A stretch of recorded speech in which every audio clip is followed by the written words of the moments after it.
Et là, on est avec Joanne Martineau. Comment va-t-elle? Ça va super bien. Ben oui, je vois ça, tu manges des chiches taouk. Ah, j'ai tellement faim. C'est pas J'avais une prostré? rage de feuilles de vigne puis de Bon. chiches taouk. Je vis à plein ma grossesse puis j'ai eu un beau cadeau de vie. Alain, j'ai vu le bébé hier avec mon chum en échographie avec tous les tests prénataux et tout semble super. Bon. C'est tellement merveilleux. Alors, je suis heureuse aujourd'hui. C'est ce qu'on veut. Un Écoute, jour, oui. Oui, je veux te parler de moi et l'autre. Qu'est-ce que c'est ça, moi et l'autre, en équilibre sur mes deux jambes? Ça me fait beaucoup réfléchir parce que c'est dans les médias partout. Le papa qui vient de réaliser que, écoute, il n'est pas le père biologique, Difficile à attention, prendre. biologique des trois Ouais. enfants. Parce qu'on s'entend que dans ces circonstances-là où papa a signé l'acte de naissance, il a agi en tant que présence paternelle, et il a un lien parental, il est le modèle paternel pour ces trois belles cocottes-là quand même.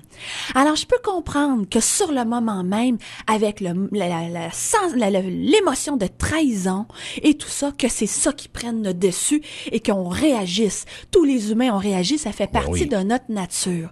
Je veux ramener un équilibre dans tout ça, Alain, parce que dans le cas de monsieur, dans le cas de couple qui se sépare, je trouve qu'on ne fonctionne pas, moi et l'autre. Et tout de suite, après la pause, Alain, je vais élaborer qu'est-ce que je veux dire moi et l'autre. Parce qu'il y a 4 étapes à l'évolution relationnelle chez l'humain, mais moi, je vais mettre l'accent sur ces 2 étapes-là. Le moi et le moi et l'autre, tout de suite au retour de la pause.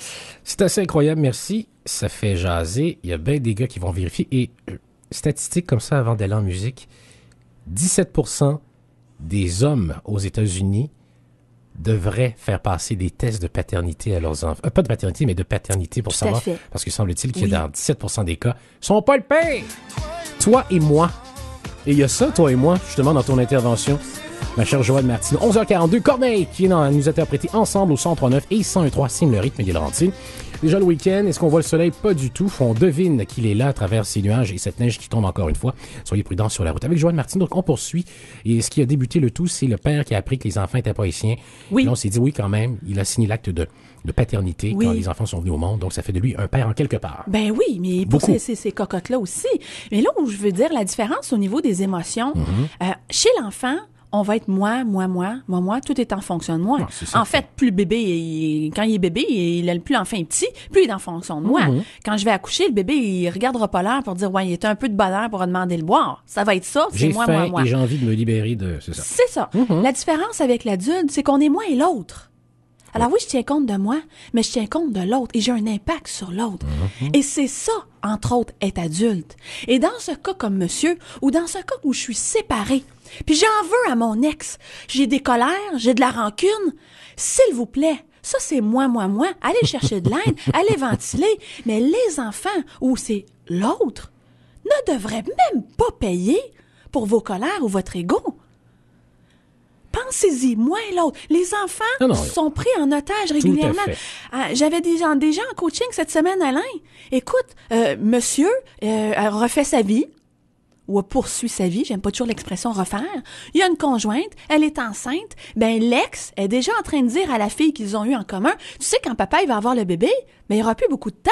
Ah, Hein? donc on Elle chantage. est déjà en train d'être dans la phase moi en tant que mère et ne pas penser que pour sa fille, elle est en train de lui dire, regarde cocotte, tu risques de perdre ta place, pitoune. Ah, il n'y a pas de médisance, il n'y a pas vengeance. d'aliénation. Moi et l'autre, et trop souvent, je vois dans des cas de rupture ou dans des cas comme monsieur, et monsieur va sûrement revenir là, de se remettre de ses états, je ne le juge pas, et pas du tout, le jugement c'est l'ignorance.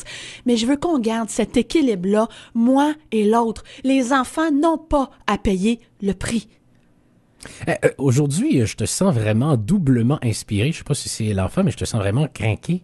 Ben Plus que écoute, jamais. ça me touche lorsqu'on prend en otage des enfants dans différentes circonstances pour soit se venger, soit parce que je suis la nouvelle conjointe de monsieur, puis je suis jalouse de l'ex, je suis jalouse du lien que mon conjoint a avec mon ex. Je nuis à ce lien-là qui est pourtant dans le bien-être des enfants. On peut-tu être mature, être des adultes, moi et l'autre, et être en équilibre, s'il vous plaît, ne pas oublier les enfants dans tout ça. Joanne Martineau, sur ces bonnes notes, ne pas oublier les enfants. Avec ça, on va compléter sur cette note positive. Et on va aller te joindre sur Facebook ou via mercilavie.ca. Mercilavie.ca. Joanne Martineau. Bon week-end! Je Merci vous embrasse. Il va faire du beau soleil demain. Oui, effectivement, dégagement. Et ce sera même un peu plus doux. On va apprécier cette fin de semaine.